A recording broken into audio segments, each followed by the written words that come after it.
네, 반갑습니다. 방금 소개받은 STV 상생방송에서 교육위원으로 일하고 있는 송정환이라고 합니다. 네, 오늘 서울 상생문화 포럼에 이렇게 초대가 돼서 강의를 하게 돼서 굉장히 무한한 영광으로 생각하고 있습니다.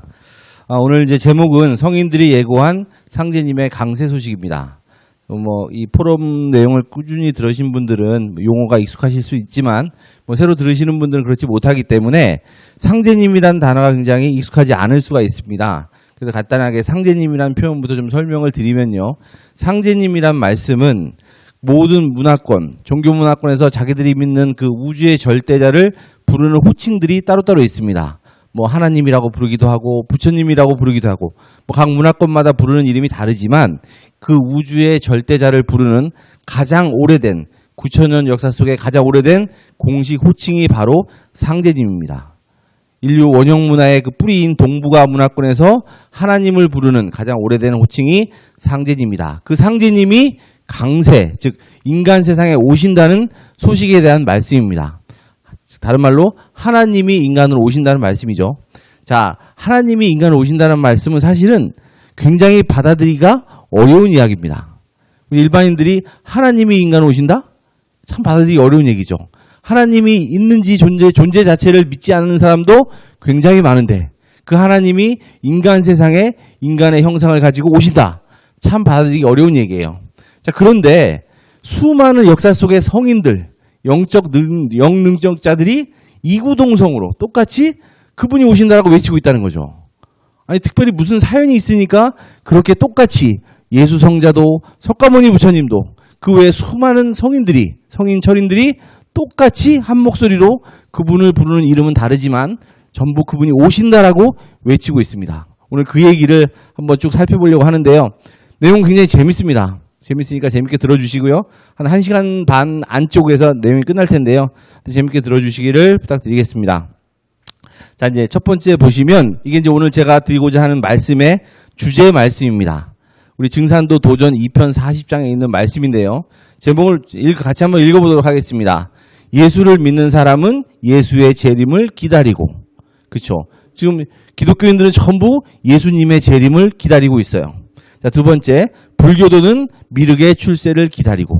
불교도 마찬가지로 미륵 부처님이 인간을 오시는 것을 기다리고 있다 그 말이죠. 근데 불교가 3,000년 넘는 역사 속에서 많이 왜곡이 되고 퇴색이 돼서 지금 불자들은 대부분 미륵님이 누군지를 잘 모르는 현실까지 와 있습니다. 하지만 불교의 결론도 역시 미륵님의 출세를 기다리죠. 다음 세 번째 줄 보시면 동학신도는 최수군의 갱생을 기다리나니. 동학의 교주인 최재우 대신사, 그분이 다시 태어나기를 기다리고 있다 이런 말씀입니다. 자, 4절에 누구든지 한 사람만 오면 각기 저의 스승이라 하여 따르리라. 누구든지 한 사람만 오면 그 한 사람을 모든 종교에서 모든 문화권에서 그렇게 간절히 오매불망 기다려왔다는 말씀입니다. 자, 5절에 예수가 재림한다 하나 곧 나를 두고 한 말이니라. 예수가 다시 재림하는 것이 아니라 상제님께서 오시는 것이다. 이런 말씀을 정해 주셨고요. 6절에 보시면 공자석가 예수는 내가 쓰기 위해 내려보냈느니라. 자, 151년 전에 인간의 몸으로 오신 강증산 상제님의 말씀입니다. 6절 보시면 예수 공자석가는 내가 쓰기 위해, 즉 예수 공자석가를 내보내신 분이 한 분이란 말씀이죠. 그분이 바로 우주의 절대자께서 공자도 내려보내고 석가도 내려보내고 예수도 내려보낸 우주의 그 절대자, 그 한 분이 뭔가 목적을 가지고 이런 성인들을 내려보내셨다라는 말씀입니다. 그래서 이제 본격적으로 말씀을 살펴보겠는데요. 그래서 아까 말씀드린 것처럼 오늘 드리려는 말씀의 핵심은 하나님이 오신다는 거예요. 아까 말씀드린 것처럼 참 믿기 어려운 얘기지만 하나님이 오신다는 것을 우리가 어떻게 이해할 수 있느냐. 그 이해하기 위해서 가장 중요한 것은 바로 이 화면에 있는 이 구절입니다. 우주에 가을이 오고 있다. 이 구절에 대한 이해가 됐을 때 비로소 하느님이 인간 세상에 오시는 이유를 알 수가 있는 겁니다. 우주에 가을이 오고 있다. 우리가 살고 있는 지금 이 시간대는 우주의 사계절 변화 속에서 우주가 가을로 접어드는 그 순간에 와 있다는 이야기거든요. 우주가 가을로 넘어간다. 우주도 사계절 변화 운동을 한다는 말씀입니다. 지난 시간 강의를 들으신 분들은 우주 일련에 대한 소개를 받으셨을 테니까 좀 이해하실 수 있는데요. 자, 우주도 지구가 사계절 운동을 하듯이 우주도 똑같이 사계절 운동을 하고 있다는 겁니다. 지구는 봄, 여름, 가을, 겨울이라는 사계절 운동을 가지고 초목 농사를 짓고 있어요. 초목을 봄에 낳아서 여름에 길러서 가을에 거둬서 겨울에 심는 이 사계절 순환 운동을 하고 있듯이 똑같이 우주도 봄에 무언가를 낳아서 그것을 여름에 열심히 길러서 가을에 수확하는 이런 우주 사계절 운동이 있다. 이걸 알아야 된다는 거죠. 그 우주 사계절 운동 속에서 우리는 우주가 여름에서 가을로 넘어가는 그 우주의 계절 변화기, 우주의 계절이 변하는 그 변화의 순간에 살고 있다. 그것을 일러서 가을 개벽이라고 합니다. 자, 앞에 화면 보시면 가을 개벽 이렇게 써 있는데요. 개벽은 한자로 써 있는데 이 한자의 뜻은 하늘 열릴 개자에 땅 열릴 벽자. 하늘과 땅이 새롭게 열린다. 다른 말로 새로운 시대. 우리가 살고 있는 지금과는 완전히 다른 새로운 시대가 열린다는 뜻입니다. 그래서 우주가 이렇게 여름에서 가을로 전환하는 그때 바로 우주의 절대자 하나님께서 인간 세상에 오시는 것입니다. 하나님은 아무 때나 기분 내키는 대로 인간 세상에 오시는 것이 아니라 반드시 우주의 사계절 변화 속에서 우주가 여름에서 가을로 전환하는 그 우주의 가을 개벽의 순간에 인간 역사 속으로 들어오신다. 요 내용을 정확하게 이해하셔야 되는 겁니다. 자, 그렇다면 왜 그런지에 대해서 좀 설명을 드리도록 하겠습니다. 자, 우주의 가을이 되면 천지의 주인이 현실 역사 속으로 들어오신다.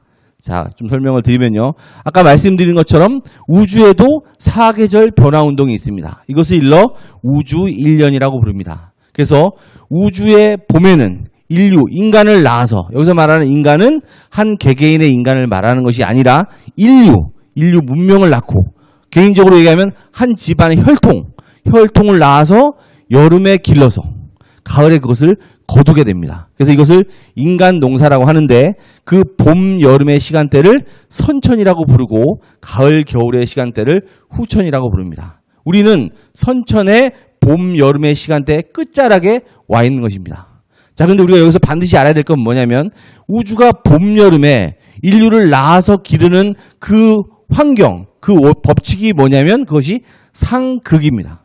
상극. 우주는 상극이란 기운을 통해서 만물을 낳고 만물을 기르게 됩니다. 상극이 없으면 생명을 낳을 수가 없죠. 그죠? 모든 생명은 상극을 통해서 태어납니다. 우리가 작은 씨앗, 풀잎 하나가 나올 때도 그 딱딱한 겨울의 대지의 땅을 뚫어야, 그것을 뚫는 힘이 있어야 탄생이라는 생명 창조 현상이 일어나게 됩니다. 그리고 병아리도 그 알을 깨야, 자기 스스로 알을 깨야 병아리로 태어나게 되고, 우리 사람도 어머니의 그 산통을 뚫고 나서 탄생을 하게 되죠. 그러니까 우주가 만물을 낳는 법칙은 상극입니다. 그리고 또 상극을 통해서 기르죠. 상극을 통해서 인류 문명은 발전합니다. 서로 경쟁하고 갈등하고 투쟁하면서 인류 문명은 극치의 발달을 해왔습니다. 그래서 지금의 이 극치의 문명의 끝자락까지 와 있게 된 겁니다. 그래서 이렇게 우주는 봄, 여름의 시간대는 상극이란 기운을 가지고 인류 문명을 낳아서 기르게 됩니다.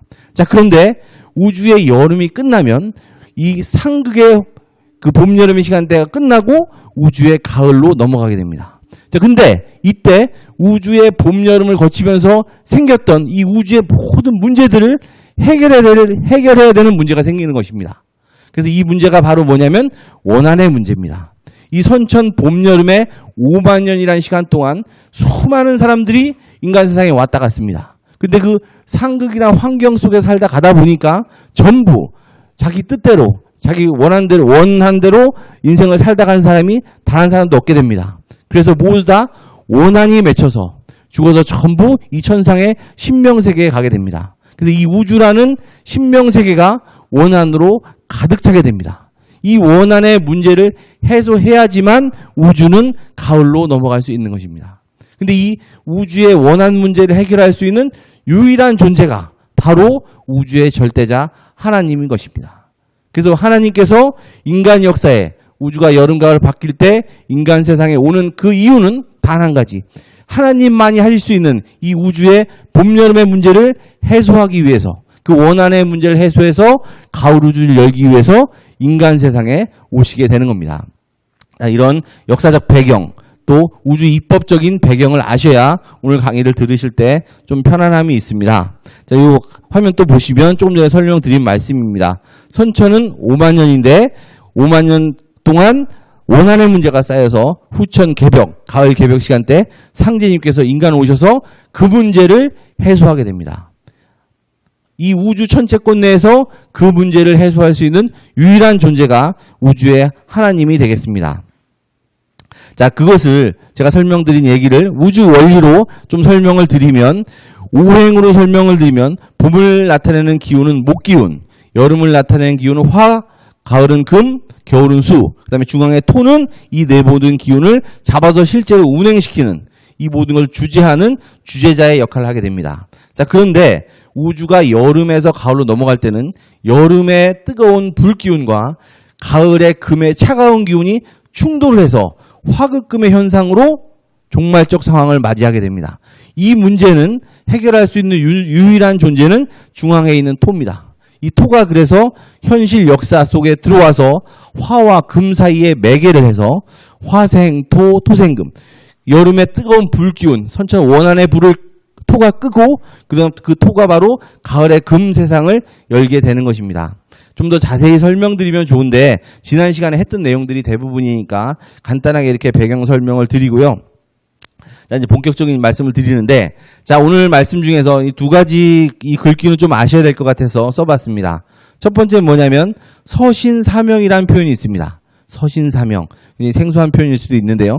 서신이란 건 뭐냐면, 서라는 것은 방위적으로 보면 동서남북할 때 섰지만 계절 변화로 치면 가을을 상징하는 방위입니다. 해가 떠오르는 동방은 봄을 상징하고 해가 저무는 서방은 가을을 상징합니다. 서신이라는 것은 가을의 세상을 열기 위해서 인간 역사에 오는 신을 서신이라고 부릅니다. 즉 우주의 하나님이죠. 우주의 하나님께서 우주가 가을을 맞이해서 선천의 모든 문제를 해소하기 위해서 인간 역사에 우주적 사명을 가지고 인간 역사에 오시게 되는 겁니다. 하나님도 하나님이 꼭 하셔야 되는 그런 우주적인 임무가 있다는 거죠. 그 임무를 다른 말로 서신사명이라고 합니다. 그리고 인간 역사에 오셔가지고 실제로 원한의 문제를 푸는 그 과정의 일을 실제 하게 되십니다. 그 일이 바로 천지공사가 되겠습니다. 천지공사. 하나님께서 인간 역사 속에 오셔가지고 실제 하시는 일, 이것이 천지공사가 되겠습니다. 공사라는 것은 말 그대로 한자풀이 그대로 공적인 일이다. 하나님께서 하시는 가장 우주적인 공적인 일이다 라고 이해를 하시면 되겠습니다.